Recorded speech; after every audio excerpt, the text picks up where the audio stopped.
So we started our day out at Blackwell attempting to actually film and catch walleyes. Now the walleye population has grown leaps and bounds. I actually had a lengthy conversation with a couple of the park rangers who oversee the operations of Blackwell. And they had talked about the numbers going in, and we pulled up the reports online, and it was staggering just how many walleyes they've stacked over the years and stocked over the years in this body of water. So our first attempt at walleyes out here, we were just gonna basically fish break lines, weed edges, some of the deeper cribs, things of that nature, pulling Lindy rigs. Live bait, we were running minnows, leeches, night crawlers. And again, the wind made it so ungodly tough out there that we were running 2 drift socks at a time just to try to get this boat control under control. And it made it extremely tough. For sure, it was definitely a failed shoot as far as the walleyes go, but we will be back on them again for sure. The walleye populations are that good, the numbers are there, and once we have better boat control days and we be able to jig fish or do other presentations, we can really hone in a lot better on these walleyes, because it really is going to be a phenomenal walleye fishery. And we did start the day with a little bit of cloud cover, which is especially what we want fishing walleyes on Blackwell, gin clear water. And as soon as that cloud cover blew out though, it went to bluebird skies. And a lot of times walleyes in clear water will become nocturnal feeders. So we did have the wind on our side as far as breaking up some of the light penetration. But with the bluebird skies, it just made it almost impossible to get these fish to eat. You know, anytime we can fish under low light conditions, early morning first thing, or late light, that's when we want to target these walleyes, or a good overcast cloudy day.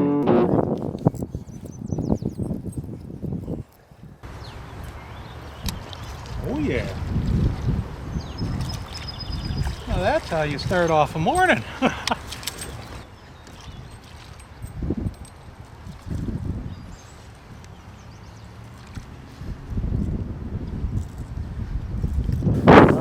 Largie and a Livingston lipless.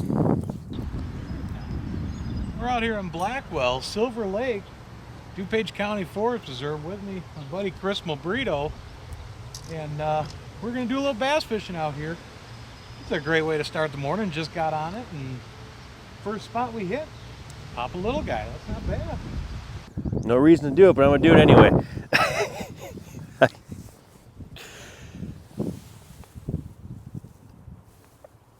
Just about 12 and a half. 12 and a half? All right. Good start. That's been starting off right there.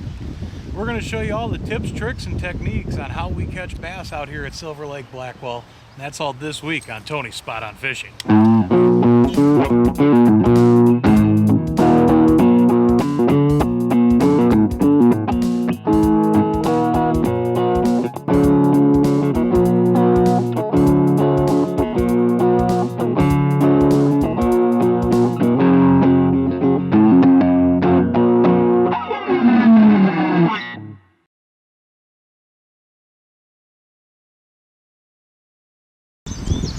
First area we pulled into is the shallow back bays, and basically what we got is about a 4 or 5 foot flat back here. You come off that boat ramp and you just come right around the bend, and it's a monstrous weed flat. Literally this whole bay is good vegetation throughout the whole thing. Like I say, it's about 4 or 5 feet deep, but there's some holes periodically throughout, and it'll drop to 8 feet, 10 feet. There's a spot in the back where it'll drop down to about 15. And when we're up on the shallower flat, on the actual weeds, we can throw chatterbait or a spinnerbait over the top of them. We get a little clearing, that's when we can go to a lipless crankbait like that Livingston or a Strike King Red Eye Shaddy.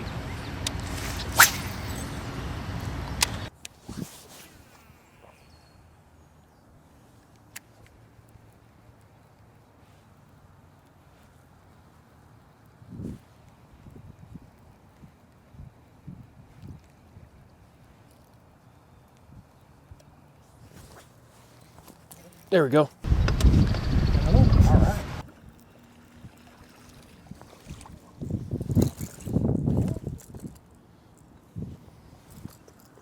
Another little guy.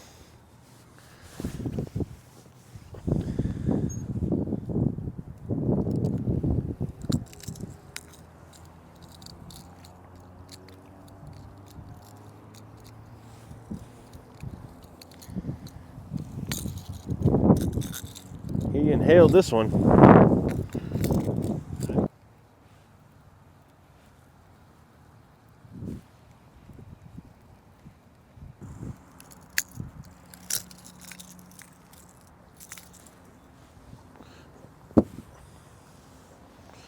Little guy. Yep.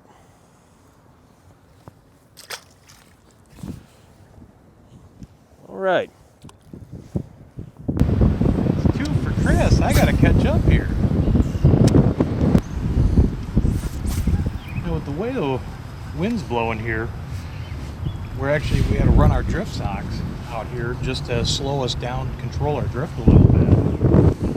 And essentially what Chris and I are doing is what we classify now as power fishing. And that's basically where we're casting and cranking. And what's nice, the weed growth is not as high as it once was in the summertime months. So we can run these red-eye shads or lipless crankbaits like the Livingston that Chris is throwing right over the weed tops here. Great, excellent surge bait in the spring like this.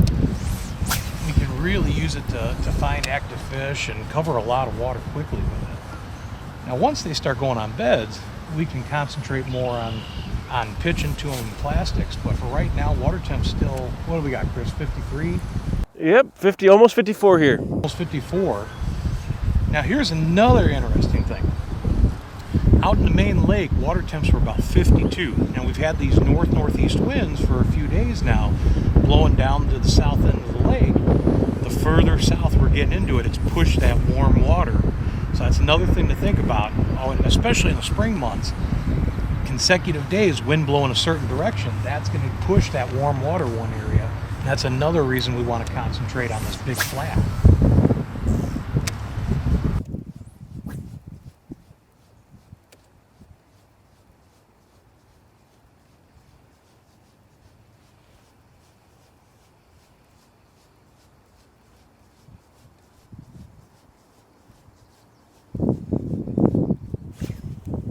There we go.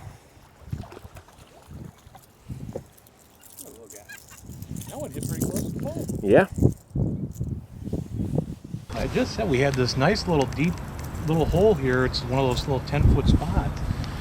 Casting towards a point with had a little bit of grass on it. Man, there had to be one sitting up here.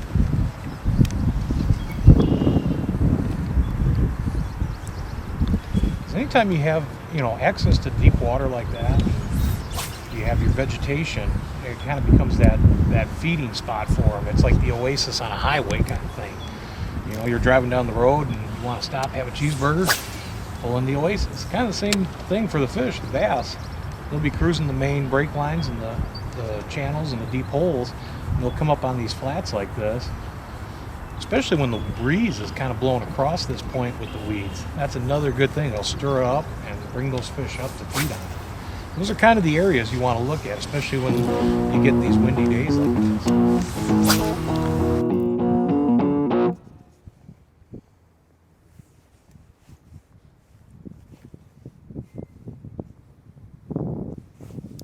Another little guy. Little guy, pitching plastics. Yep. Just on the other side of this green muck.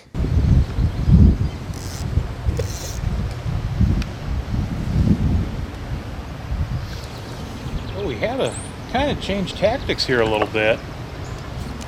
Our lipless crankbait bite just all of a sudden just kind of up and quit on us. And we were able to find a couple areas where we were blocked out of this wind here. We were able to fish some plastics. Now when you're fishing plastics here, you can do anything from a wacky worm, a straight Cinco Texas rig, your craws like a rage-tailed craw, things like that. Now Chris, you're throwing a new bait from Bass Pro Shops. Yep, this is the bull hog on just a swim bait hook. And that's that watermelon magic pattern. So again, we keep it more in those natural type patterns, watermelons, smoke blue gold, things like that. But it's another tactic when we can kind of finesse some of these fish. Blackwell, Silver Lake and Blackwell is very clear water. So a lot of times once we get the mile-high skies like this, that sun gets to that certain angle, those fish are going to go down. So you may lose your moving bait bite, and that's where you got to slow down a little bit, which is what we're doing here. So there's always, as the day goes on here, you're always going to have to change your tactics. Now that one Chris got, again, was a little bit smaller. I'd say typical size is probably about 12 to 14 inches on the average, but we have caught bass out here up to that 3 pound, 4 pound mark. They're here, you know, you just got to find them. But, you know, average, if you can start pulling 14 inches, yeah, you're going to get some smaller ones here and there, but they're all fun, especially on a tough day like this.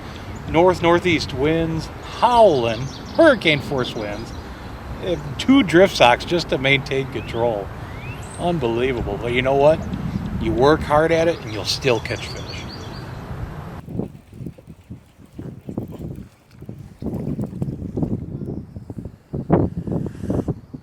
Another little guy. Woo. He hit that as soon as it hit the water too. Not bad. Given the conditions, man, we'll take it. Yeah, he hit that as soon as it hit the water. While it was sinking down, he got it. We were talking just a minute ago off camera even about this bait. What's really cool, the way you got it rigged up, being on a swim bait hook like that, is just how that bait's gliding. It doesn't necessarily, it's not that straight up. Yeah, it'll hit the water and it'll kind of just circle itself around and flutter a little bit. So it seems to be working out. So the one question on everybody's mind is what makes this fishery so tough? And there's a few factors that play into this. One is the crystal clear water. And when you have crystal clear water, those fish can see you just as much as we can see them. Now, true, we weren't bed fishing, but it's very hard to sneak up or even be somewhat stealth on these fish. Blue skies, mile-high skies, made it incredibly tough. And let's also factor in the amount of fishing pressure this body of water does get. You see an average of a handful of boats each day out there, plus a tremendous amount of shore pressure. Couple that together, it just makes it tough. A lot of times that first light or the last light, those seem to be those best bites out on Blackwell. But overall, it can be a very, very tough fishery.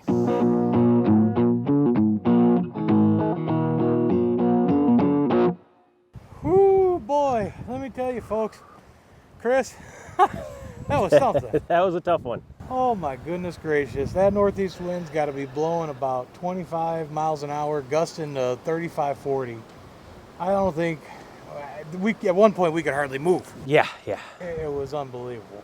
But you know folks, we posted on our Facebook page that we were coming out here, we had enough of Mother Nature. The rain, the wind, the gloomy skies, the heck with it. We were going fishing, and you know what? Hey, I didn't catch one, but Chris caught them. And we showed that you can catch them on a lake that's already tough to begin with, especially when you get a bluebird sky day. Weatherman said, oh, it's going to be partly cloudy. I'd love to have that job where I could be wrong 90% of the time and keep my job. But hey, tough bite, but we still managed to put fish in the boat, dude. That was awesome, my friend. Thank you for having me out. Oh, thank you. It's always a pleasure. I'll tell you what, folks, we're going to be back at it again soon. We're just getting warmed up.